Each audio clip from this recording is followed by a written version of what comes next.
ভোটের আগে ভূপতিনগরে এনআইএ অভিযান নিয়ে এবার বিস্ফোরক তথ্য ফাঁস করলো তৃণমূল। রবিবার সাংবাদিক বৈঠক করে বেশ কিছু তথ্য প্রকাশ্যে আনে তৃণমূলের প্রাক্তন সাংসদ কুণাল ঘোষ। আর সেই তথ্য প্রকাশ্যে আনার পরে ভূপতিনগরের হামলার মধ্যেই বিস্ফোরক অভিযোগ তুলল তৃণমূল কংগ্রেস। দেখুন, বিজেপির অঙ্গুলি হেলনে তৃণমূল কংগ্রেস নেতাদের গ্রেপ্তারির ছক কষেছিলেন এনআইএ কর্তা, এমনই অভিযোগ তুলল পশ্চিমবঙ্গের শাসক দল। রবিবার সাংবাদিক বৈঠকে তৃণমূল নেতা কুণাল ঘোষ অভিযোগ করেন যে গত ২৬শে মার্চ জাতীয় তদন্তকারী সংস্থার সুপার ধনরাম সিং এর নিউ টাউনের ফ্ল্যাটে যান বিজেপির নেতা জিতেন্দ্র তিওয়ারি। কোন কোন এলাকায় কোন কোন তৃণমূল নেতাদের গ্রেপ্তার করতে হবে সেটার তালিকা তুলে দেন। সেই তালিকা অনুযায়ী এনআইএ ঠিক করে যে ওইসব জায়গায় তল্লাশি চালানো হবে।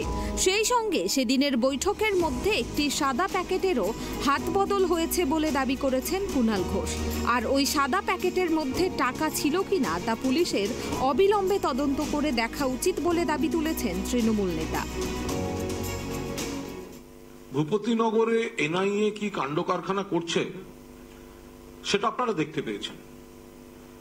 ভোটের আগে উদ্দেশ্য প্রণোদিতভাবে তৃণমূলের বুথ কর্মী, এলাকার নেতা, একদিকে তো শীর্ষ নেতাদের ডিস্টার্ব করা হচ্ছে, এমপি এমএলএদের ডিস্টার্ব করা হচ্ছে, কাউন্সিলরদের ডিস্টার্ব করা হচ্ছে এজেন্সি দিয়ে, পাশাপাশি বুথে ফাঁকা করে দেওয়ার জন্য ওরা চাইছে রেফারিকে ম্যানেজ করে, রেফারিকে মাঠে নামিয়ে প্লেয়ার তুলে দিতে হবে, ওরা ফাঁকা মাঠে খেলবে।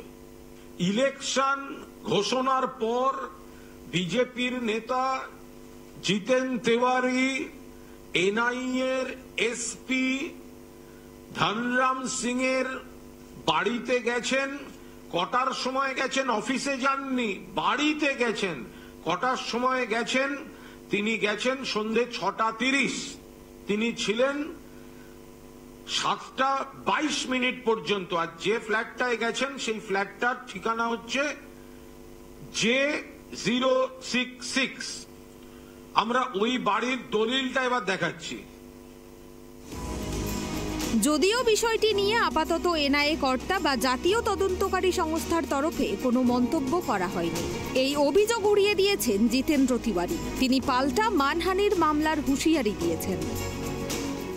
এটা তাদের দোষ।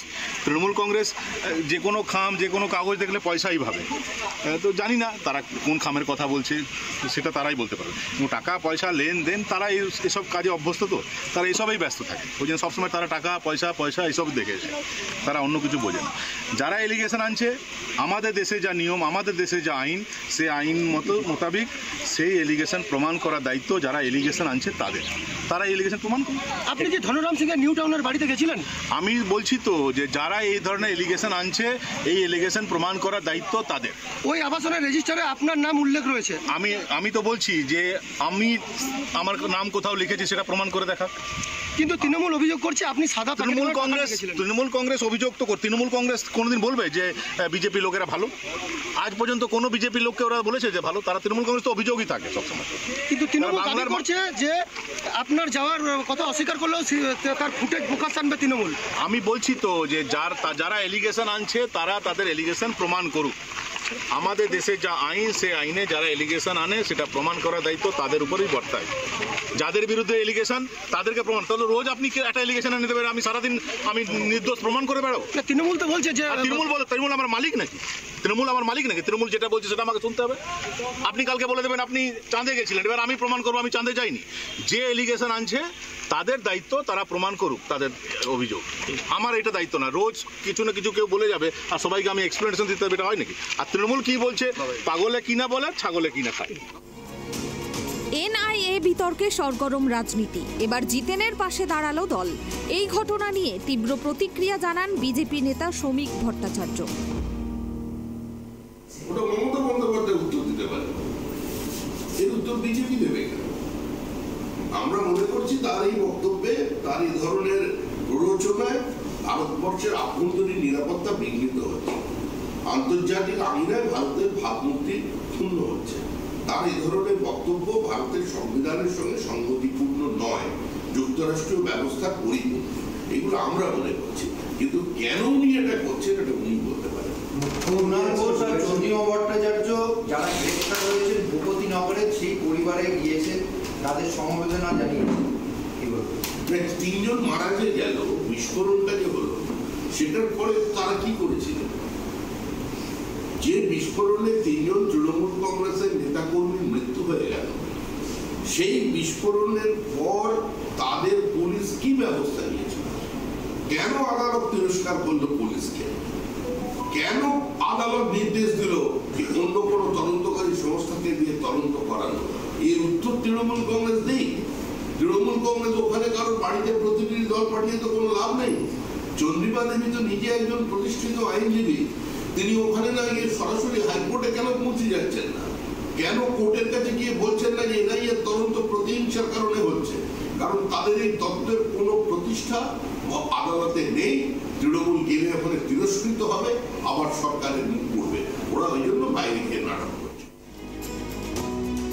রবিবার তৃণমূল যে অভিযোগ করেছে সেটা পূর্ব মেদিনীপুরের ভূপতিনগরে এনআইএর ওপর হামলার প্রেক্ষিতে করা হয়েছে। শনিবার কাকভোরে ভূপতিনগরে হামলার মুখে পড়েন এনআইএর আধিকারিকরা। 2022 সালের বিস্ফোরণ মামলায় 2 তৃণমূল নেতাকে গ্রেপ্তার করেন তারা। সেই সময় তৃণমূল কর্মী সমর্থকরা মারমুখী হয়ে ওঠেন বলে অভিযোগ উঠেছে। অভিযোগ, বাঁশ, লাঠি, ইট নিয়ে এনআইএর আধিকারিকদের ওপর হামলা চালানো হয়। আহত হয়েছেন গাড়ির চালক এবং জাতীয় তদন্তকারী সংস্থার এক আধিকারিক। তৃণমূল দাবি করেছে 6ই এপ্রিল ভূপতিনগরে যে এনআইএ অভিযান চালিয়েছে সেটার ষড়যন্ত্র তৈরি হয়েছিল 26শে মার্চ। সেদিন জাতীয় তদন্তকারী সংস্থার সুপার ধনরামের নিউ টাউনের ফ্ল্যাটে যান জিতেন্দ্র। সেই সঙ্গে ভিজিটর্স রেজিস্টারের নথি দেখিয়ে কুণাল ঘোষ দাবি করেছেন সেদিন সন্ধ্যা 6টা 30 মিনিটে ফ্ল্যাটে ঢুকেছিলেন বিজেপি নেতা, বেরিয়েছিলেন সন্ধ্যা 7টা 22 মিনিটে। ভিজিটর্স রেজিস্টার্সে তিনি ক্যামাক স্ট্রিটের যে ঠিকানা দিয়েছেন তা আদতে তার মেয়ের বাড়ি বলে দাবি করেছেন কুণাল ঘোষ। যদিও ভিজিটর্স রেজিস্টারের নথির সত্যতা যাচাই করেনি tribe TV Bangla. Bureau report, tribe TV Bangla.